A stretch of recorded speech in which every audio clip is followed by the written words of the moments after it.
Don't mess with me, pork chop. What day is this? It's February 2nd.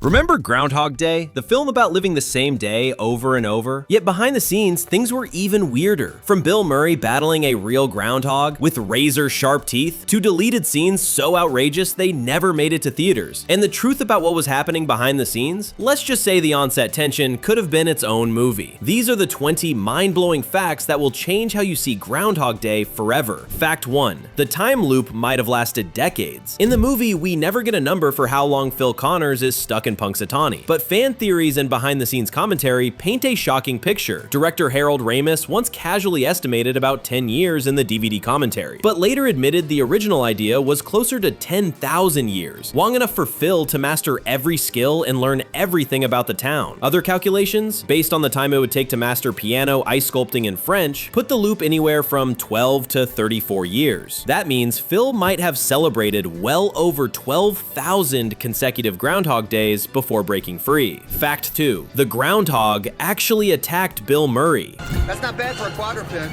You gotta check your mirrors, just the side of your eye. When you watch Groundhog Day, it's easy to laugh at the scenes of Phil Connors driving with a groundhog in his lap, but what you don't see is how much Bill Murray really suffered for that shot. The furry co-star, affectionately called Punxsutawney Phil on set, was actually one of several trained groundhogs, but no amount of training could erase its natural instincts. During the famous truck driving scene, the groundhog bit Bill twice, once on the hand and once on the finger, hard enough to break the skin. The bites were so serious that Murray had to undergo a full series of rabies vaccinations, which he later joked were more painful than working with Harold Ramis when they disagreed on set. Animal handlers explained that the poor groundhog was stressed after being held for multiple takes in a noisy, moving vehicle, and Murray just happened to be within biting distance. Fact 3. Tom Hanks was rejected for being too nice. Before Bill Murray stepped into Phil Connors' shoes, the role was almost given to America's favorite everyman, Tom Hanks. Director Harold Ramis admitted that Hanks was on the shortlist early in casting, but there was a problem. He was too likable. Ramis felt that audiences wouldn't buy Hanks as a cynical, self-absorbed character. At the start of the film, he'd be forgiven almost instantly. They needed someone who could believably be grumpy, sarcastic, and even a little unlikable, but still capable of transformation. Enter Bill Murray, who brought just the right balance of charm and edge. Ramis later joked that if Hanks had played Phil, it would have been a sweet little movie, instead of the sharp, slightly dark comedy it became. Fact 4. Deleted scenes showed a much darker Phil. While Groundhog Day is remembered as a warm-hearted comedy, some deleted scenes showed just how dark Phil's spiral originally got. In the early drafts and unused footage, Phil didn't just break pencils or toy with townspeople, he went on full destructive rampages. One cut moment had him swinging a chainsaw in the middle of town, while another showed him spray painting buildings out of boredom and frustration. These over-the-top acts were meant to exaggerate Phil's hopelessness, but test audiences found them too chaotic and tonally jarring compared to the rest of the film. Director Harold Ramis trimmed them down, keeping only the more playful mischief like stealing the groundhog or breaking the diner pencil, so the movie could pivot more smoothly toward Phil's redemption arc. Fact 5. Good Phil or bad Phil? Bill Murray might have seemed unpredictable on screen, but behind the scenes he had a very specific way of approaching each scene. According to director Harold Ramis, whenever he'd start explaining Phil Connors' emotional state or motivation, Murray would cut him off with one simple question. Just tell me, good Phil or bad Phil? It became a running joke on set. Good Phil meant the version of the character who was charming, thoughtful, and growing as a person. Bad Phil meant the selfish, sarcastic weatherman stuck in the early loops of the movie. The shorthand worked so well that Ramis often skipped long explanations entirely, just answering good or bad before calling action. It was a perfect example of how Murray's improvisational style shaped the film's rhythm, keeping performances sharp and scenes spontaneous. Fact 6. The script was inspired by a vampire. It might seem strange, but the original idea for Groundhog Day owes a lot to vampires, specifically Interview with the Vampire by Anne Rice. Screenwriter Danny Rubin said he was fascinated by the concept of immortality and what it would do to someone's morals, emotions, and sense of purpose. While reading about centuries-old vampires who had seen it all, Rubin wondered, what if you took an ordinary man, not an immortal, and trapped him in the same small town living the same day forever? That immortal in one day idea became the seed for Groundhog Day. Rubin stripped away the supernatural elements, focusing instead on how endless repetition could change a person's character for better or worse. So while Phil Connors never drinks blood, his endless February 2 is essentially a vampire story in disguise. Fact 7. Bill and Harold's friendship got tense during filming. While Groundhog Day became a beloved classic, it also marked the breaking point for the decades-long friendship between Bill Murray and director Harold Ramis. During production, the two creative powerhouses clashed over the film's tone. Murray pushed for a more philosophical, introspective story, while Ramis wanted a lighter, more commercial comedy. The disagreements grew so intense that Murray reportedly stopped speaking directly to Ramis on set, instead relaying messages through an assistant. When filming wrapped, their personal and professional relationship ended, and they didn't speak for over 20 years. It wasn't until shortly before Ramis passed away in 2014 that Murray visited him at home to reconcile. A bittersweet reminder that even movie magic can come from behind-the-scenes heartache.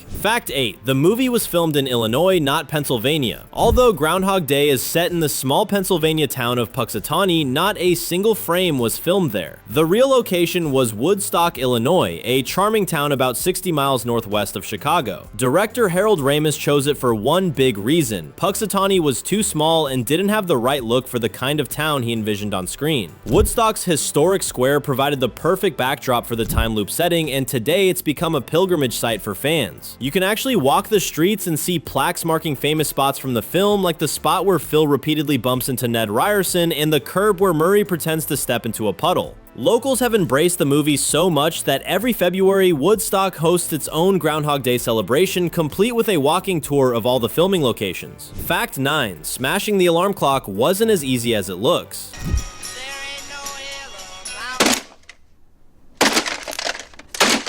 One of the most iconic moments in Groundhog Day is Phil Connors finally losing it and smashing his alarm clock after waking up to "I Got You, Babe" for what feels like the 1000th time. On screen, it looks like Murray just slams the clock and bam, it's in pieces, but in reality, those old flip clocks were surprisingly sturdy. In the first take, Murray whacked it hard, and nothing happened. The prop department tried again, and even with a full swing, the clock still wouldn't break the way they wanted. Finally, between takes, crew members resorted to using hammers and screwdrivers to pre-damage the clock so that when Murray hit it in the next shot, it would shatter perfectly on cue. And here's the kicker: they only had a handful of those clocks on hand, so every failed take meant one fewer chance to get the scene right. Fact 10. Ned Ryerson got his own plaque and a parade roll. I thought that was you. Hi, how you doing? Thanks for watching. Hey. Now, don't you tell me you don't remember me. Stephen Tobolowsky's portrayal of Ned Ryerson, the overly enthusiastic insurance salesman with the unforgettable Bing, became one of the most quoted parts of the movie. In Woodstock, where Groundhog Day was filmed, his character is immortalized with a plaque marking the exact spot where Phil runs into him again and again. It's labeled Ned's Corner, and fans visiting the town often reenact the scene right there on the sidewalk. But Ned's impact didn't stop at the plaque. In 2010, Tobolowsky was invited to Punxsutawney's official Groundhog Day celebration, where he was named honorary Grand Marshal of the parade. He greeted the crowd, reenacted his famous line, and yes, probably sold a few fictional insurance policies along the way. Fact 11. Rita was almost played by a famous musician. What are you looking for, Phil? A date for the weekend? No, I'm just interested in you. While Andie MacDowell is now inseparable from the role of Rita, the casting process almost went in a completely different direction. At one stage, the filmmakers considered casting singer-songwriter Tori Amos as Phil's love interest. The idea was to bring in someone with a soft, ethereal presence to contrast Murray's gruff, cynical Phil, while also adding a unique, artistic vibe to the character. Ultimately, the producers felt that a professional actress would be a better fit for the emotional beats and comedic timing the role required. Andie MacDowell brought exactly that. Her calm, warmth, and gentle optimism were the perfect counterweight to Phil's loop-induced frustration, making Rita the moral compass of the film. Still, it's fascinating to imagine a version of Groundhog Day where Rita might have been singing her lines between takes. Fact 12. The radio voices were a family affair.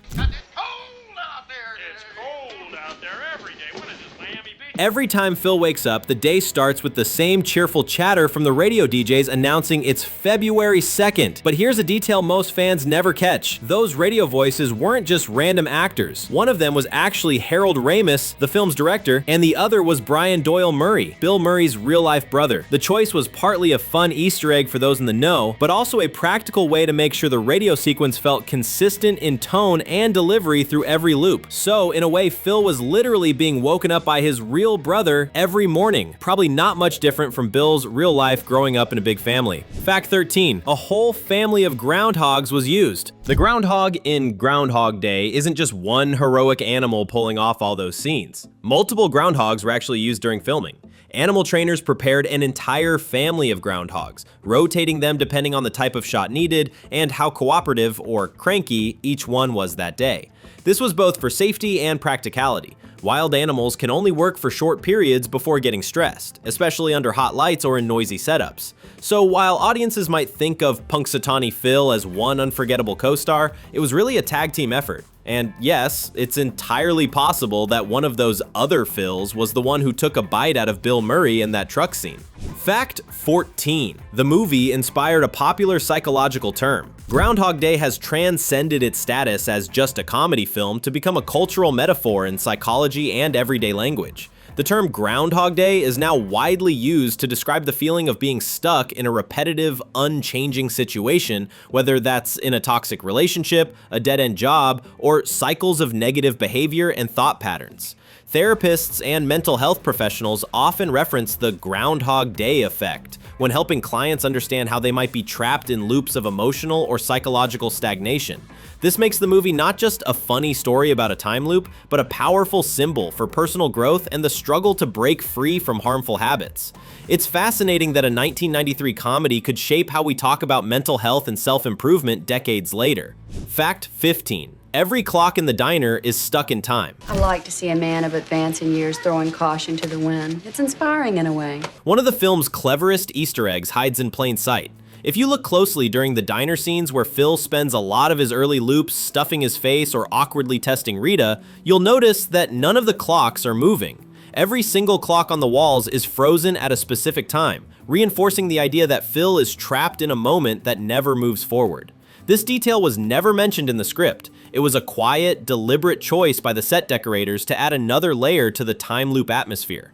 It's easy to miss if you're caught up in Murray's antics, but once you see it, you can't unsee it, and it makes those scenes feel subtly eerie. Fact 16. The movie's working title was the Groundhog Day Loop. Before the filmmakers settled on the simple and catchy title Groundhog Day, early production documents and scripts used a different working title, the Groundhog Day Loop. This longer name highlighted the film's core concept, the endless repetition of the same day that was still a fairly fresh and unusual storytelling device in the early 90s. In the phrase loop emphasized the narrative structure that drives the entire plot and character development, pointing to the movie's unique blend of comedy and existential mystery. Eventually, the title was shortened to just Groundhog Day for marketing clarity and ease of recognition. But the original working title shows how central the time loop idea was from the very beginning of the film's creation. Fact 17. Phil studied piano like a master. One of the most subtle storytelling tricks in Groundhog Day is how Phil's newly learned skills act as hidden clues to how long he's been stuck. By the end of the movie, Phil is a talented ice sculptor, a jazz pianist, and even converses comfortably in French. Experts have estimated that learning piano to the level shown in the film could take at least 5 to 10 years of daily practice, while mastering ice sculpting would add several more. For the actual filming, Murray performed the piano piece himself, especially during wider shots. Close-up shots of hand movements were handled by a double to ensure no visible mistakes. So while Phil's skill is a symbol of transformation in the story, Bill Murray's real-life effort made that transformation feel authentic, and that dedication adds another layer to the movie's magic.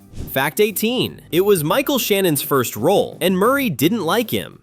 All I did was fan the flame of her passion for you, Fred. You are the best. Before he became an Oscar-nominated actor known for intense roles in films like Revolutionary Road and The Shape of Water, Michael Shannon made his film debut in Groundhog Day. He plays Fred, a young groom who receives WrestleMania tickets from Phil as a wedding gift. Shannon was just 18 years old at the time, and while it was a small part, it kicked off his Hollywood career. But here's the awkward twist. Bill Murray reportedly wasn't a fan of Shannon's performance during filming, and even made some offhand comments about it. Despite that rocky start, Shannon went on to have one of the most respected acting careers of his generation, proof that even if your first big break comes with criticism, it's just the beginning.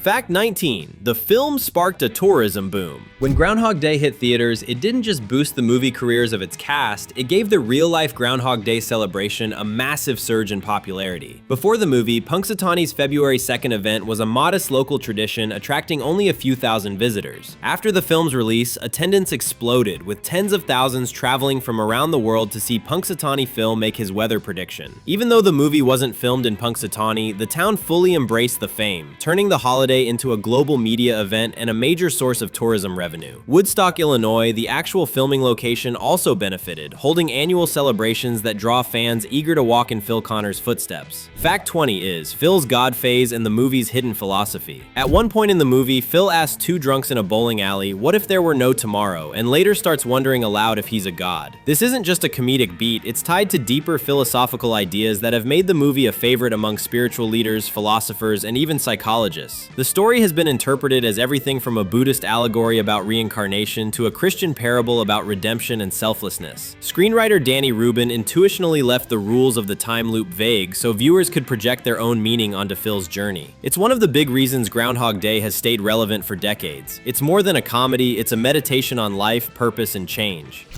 I don't worry about anything anymore. What makes you so special? Everybody worries about If you enjoyed this deep dive, hit that like button, share it with your fellow movie buffs, and don't forget to subscribe for more awesome film insights. Got a favorite fact or one we missed? Drop it in the comments below. We love hearing from you. See you in the next video, and remember, every day can be a new adventure.